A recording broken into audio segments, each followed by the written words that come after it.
नमस्कार। आज की कहानी है जेसीबी चलाने वाले ड्राइवर को भूत ने पकड़ा। बिहार के छोटे से गांव के बाहर एक पुरानी हवेली थी। लोग कहते थे वहां वर्षों पहले एक भयानक हादसा हुआ था। रात होते ही हवेली के आसपास अजीब आवाजें सुनाई देती थी। गांव वाले उस जगह के पास जाने से भी डरते थे। एक दिन सरकार ने उस इलाके में नई सड़क बनाने का काम शुरू किया। सड़क बनाने के लिए हवेली के पास की जमीन समतल करनी थी। इस काम के लिए एक अनुभवी जेसीबी चालक राकेश को बुलाया गया। राकेश बहादुर था। उसे भूत प्रेत जैसी बातों पर बिल्कुल विश्वास नहीं होता था। पहले दिन उसने आराम से काम किया। गांव के कुछ बुजुर्ग उसके पास आए और बोले, बेटा, शाम होने से पहले काम बंद कर देना।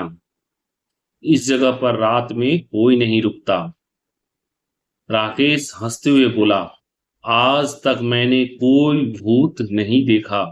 अगर भूत होगा तो आज मिल ही जाएगा। बुजुर्गों ने सिर हिलाया और चुपचाप चले गए। शाम ढलने लगी, लेकिन राकेश ने काम बंद नहीं किया। बाकी मजदूर डर के मारे चले गए। अब वहां केवल जेसीबी की आवाजें गूंज रही थी। अचानक जेसीबी का इंजन अपने आप बंद हो गया। राकेश ने कई बार स्टार्ट करने की कोशिश की, लेकिन मशीन चालू नहीं हुई। तभी उसे महसूस हुआ कि हवा अचानक बहुत ठंडी हो गई है।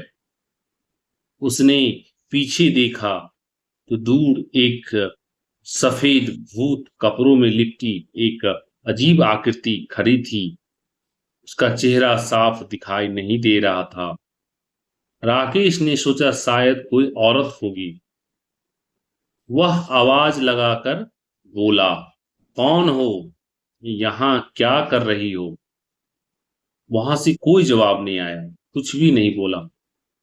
कुछ ही पल में वह भूत धीरे धीरे उसकी ओर बढ़ने लगी। राकेश के शरीर में हल्की घबराहट हुई, लेकिन उसने खुद को संभाला। तभी जेसीबी अपने आप स्टार्ट हो गई, लेकिन इस बार मशीन उसके कंट्रोल में नहीं थी। लीवर अपने आप हिलने लगे। जेसीबी का बुम ऊपर नीचे होने लगा। मशीन गोल गोल घूमने लगी। राकेश पूरी ताकत से लीवर पकड़कर रोकने लगा, मगर कुछ भी काम नहीं आया। तभी उसे अपने कान के पास किसी की धीमी आवाज सुनाई दी, यह जमीन मेरी है, यहां कोई खुदाई नहीं करेगा। राकेश का चेहरा डर से सफेद पड़ गया। उसके पीछे देखा। वहां जो है उसने अपने पीछे देखता है कि इस बार वही भूत जेसीबी के केबिन के अंदर बैठा ही है। उसकी आंखें पूरी तरह से काली थी और चेहरा राख जैसा सफेद। राकेश चीख पड़ा। अचानक मशीन तेजी से हवेली की ओर दौड़ने लगी। राकेश ब्रेक दबाता रहा, लेकिन जेसीबी नहीं रुकी। हवेली के सामने पहुंचते ही मशीन अपने आप बंद हो गई। अब चारों ओर गहरा सन्नाटा था। तभी हवेली का टूटा हुआ दरवाजा धीरे धीरे अपने आप खुलने लगा। अंदर से किसी की रोने की आवाज आने लगी। राकेश डरते हुए नीचे उतरा। जैसे ही उसने पीछे मुड़कर देखा, जेसीबी के ऊपर वही भयानक आत्मा खड़ी थी। उसने हाथ उठाया और हवा में इशारा किया। अचानक राकेश के पैर जमीन से खिसक गए। वह चाहकर भी भाग नहीं पा रहा था। कितने भी कोशिश कर रहा था, लेकिन वह वहां से भाग नहीं पा रहा था। धीरे धीरे वह आत्मा बिल्कुल सामने आ गई और उसकी आवाज गूंजी। काफी जोरदार आवाज हुई, सालों पहले इसी जमीन को हथियाने के लिए मुझे मार दिया गया था।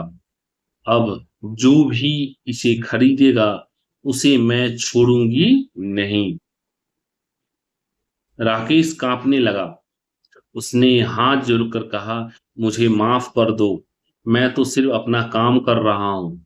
मुझे इस बात का पता नहीं था। कुछ पल तक आत्मा उसे घूरती रही। फिर अचानक जोरदार आंधी चलने लगा। धूल का बड़ा बवंडर जो है सो उठा, जो बहुत ही खतरनाक लग रहा था। राकेश बेहोश होकर के जमीन पर गिर पड़ा।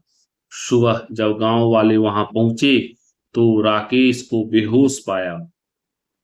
जेसीबी हवेली से काफी दूर उल्टी दिशा में खड़ी थी, जबकि चारों ओर बड़े बड़े गोल निशान बने हुए थे, जैसे रात भर कोई मशीन जो है सो अपने आप घूमती हो। होश आने पर राकेश ने पूरी घटना बताई, पूरी बातें बताई कि क्या क्या हुआ। पहले तो किसी को विश्वास नहीं हुआ, किसी लोगों ने विश्वास नहीं किया। लेकिन लेकिन जब मैकेनिक्स ने जेसीबी की जांच की तो उसने कहा मशीन में कोई खराबी नहीं थी। फिर भी रात के समय सारे कंट्रोल अपने आप चलने के निशान जो है सो वो रिकॉर्ड हुए हैं। इसके बाद गांव वालों ने उस जगह पर खुदाई बंद करवा दी। कुछ दिनों बाद पुरानी हवेली के इतिहास की जांच हुई। पता चला कि कई दशक पहले रहने वाली एक महिला की जमीन पर कब्जा के लेकर के हत्या कर दी गई थी। उसकी लाश भी कभी नहीं मिली थी। गांव वालों ने मिलकर उस स्थान पर पूजा करवाई और महिला की आत्मा की शांति के लिए प्रार्थना की। उसके बाद वहां कोई भी अजीब घटना नहीं हुई। राकेश ने भी उस दिन के बाद कभी रात में सुनसान जगह पर काम नहीं किया। और यहाँ बता दें कि आज भी जो गांव के लोग हैं सभी लोग मिलकर कहते हैं कि अगर कोई लालच में आकर उस पुरानी हवेली की जमीन खरीदने की कोशिश करेगा तो यहाँ पर अगर कोई भी व्यक्ति यहाँ पर जेसीबी से जमीन को समतल करवाता है या कोई भी व्यक्ति यहाँ पर आकर जमीन खरीदने की कोशिश करता है तो बता दें कि आज भी जेसीबी की रहस्यमयी आवाज, सफेद साया, जो भूत, वो आज भी दिखाई देता है।